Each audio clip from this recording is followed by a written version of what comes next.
Hello, folks, and welcome back to the Average Movie Review Podcast. We are going to review Daredevil Born Again, Episode 4, just released. Absolutely phenomenal episode. If you haven't seen the episode, please go watch it before you listen to this. I will be going in depth and spoiling the entire episode from start to finish. So let's just hop right into it. I just want to start off right at the beginning. This was a phenomenal episode, and I am loving the way that they're going with this show. It's it's actually really really good, surprisingly, and I'm super excited to see where we end off at. Um, another thing I wanted to address was I found out recently that, they announced recently that episode one was not even supposed to be episode one. It wasn't even supposed to be in the show at all. So it kind of makes sense why that episode felt a little bit rushed, and also why the CGI was crap. So can't really blame anyone on it. But again, like if you're gonna work on something, work on it properly, I guess, and don't put out a half-ass thing. But yeah.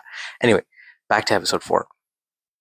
We start off by meeting potentially, I believe, who is Angela Del Toro, who is the White Tiger, and the replacement for the White Tiger, right?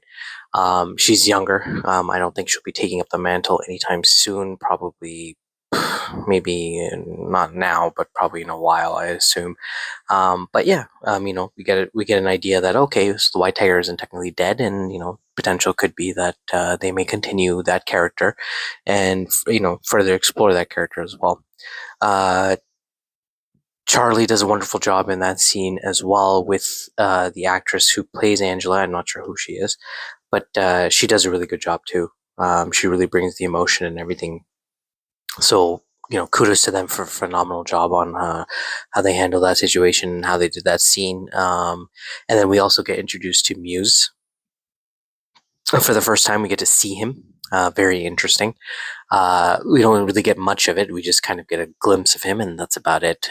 Carrying a body, so that's interesting to see, right? And then we move into what we see is BB Urich using Daniel, who's played by Michael Gandolfini, his character, to get more information on Fisk. You can tell that she's hyper fixated on Fisk, and she wants the truth behind Fisk's plans and everything like that. So she's been using Daniel to try to get all that information and stuff like that. So that's interesting as well, but also it's dangerous, right? We can see that this turning around on her and not ending well for her, just like her uncle, I believe it was. So we'll see where it goes from there. And then we get a little, I guess, a little comic relief of seeing Matt Rizup, uh, one of the attorneys or someone who decides on arraignments or whatever, which is,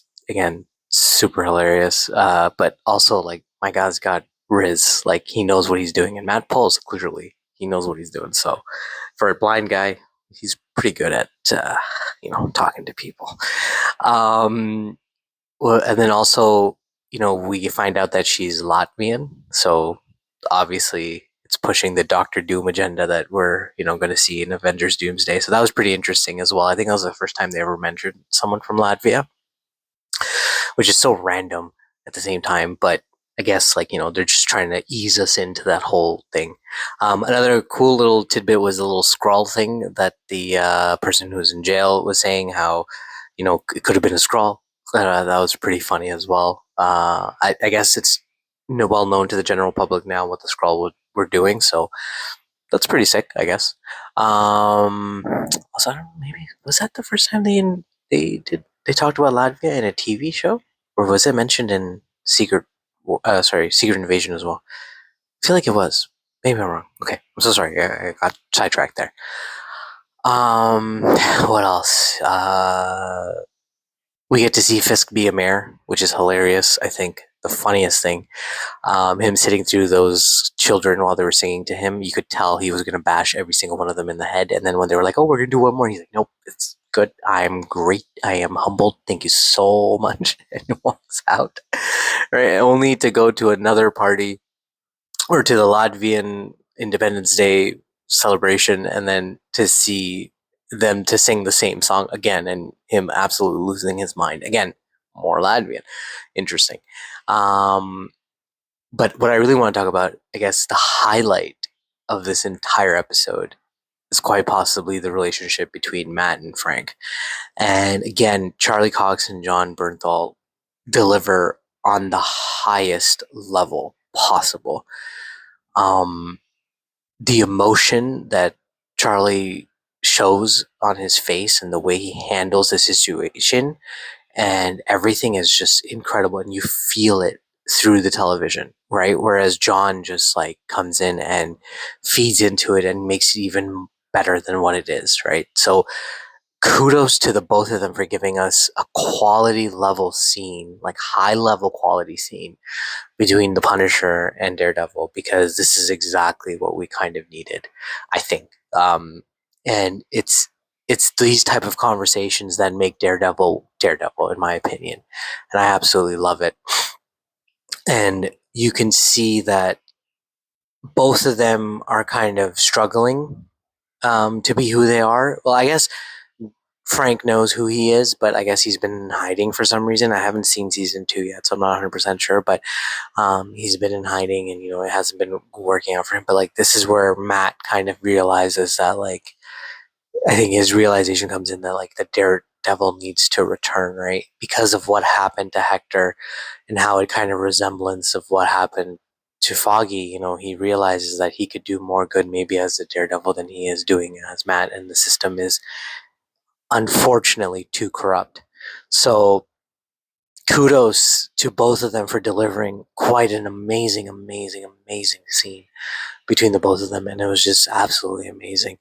Um, what I also loved about it is how it's, again, this episode, just like the previous episode, is building up to the return of Daredevil, right? Like, it's building up to Matt's decision to come back and start saving the city, or like start doing something different.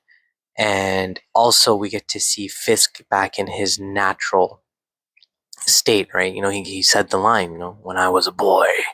And you see him torturing Adam, even though he said that he didn't know where Adam was the whole time, which is a lie. But you see both of them coming back. Well, I guess like that. I guess what I loved about it was the fact that they were showing both sides, and both of them trying to, or are slowly going back to their who they are in terms of their, like, in nature, like who they are and what they are. So that was pretty cool, like doing both at the same time, especially seeing that painting one more time, which was super hilarious, like super not hilarious, sorry, super nostalgic, but also like it shows that that side of him still hasn't gone. He's still the same person deep down. He's just been hiding it just as much as Matt's been hiding Daredevil. And then we get to see, I guess, the Daredevil lair or cave and all the nice new helmets he's gotten made and everything. And then he brings out his nunchucks and everything and his batons, and he's practicing and whatnot, and he's getting back into the groove. And I guess it's true, like what Frank kind of said to him is like, you're looking for permission. And I feel like he got the permission finally, and he kind of understands what he needs to do now. And he understands that Daredevil does need to come back. So, like, he's training slowly. And we're building it. Like, you know what I mean? Like, this show does such a good job of building up to that point where when he comes back, it's going to be hectic. Like, I can already tell, like, it's going to be show stopping. So I'm super excited for that. Um, what else happened in the show? Honestly, I can't get over that one scene. It was absolutely amazing how they did it. And again, I really want to give a shout out to the cinematography. I love the fact that they're kind of doing, like, in between scenes, they have that kind of filter of like BB's little documentary, plus like the scenes of just showing New York and its state right now and everything. Absolutely beautiful to watch. And the show is seamlessly moving. Like, I feel like they finally, like, it had its pace, but it's moving in such a great pace that you can't even complain. Like, it's going, like, although like we don't get to see much action in these, I guess in the last really 3 episodes, right? Like, even episode 2 is barely any action till the end. Um, you you still, I guess, like you're still invested in it, and that's what I love about it, that they're keeping you invested. It's still grasping you. They're not losing you.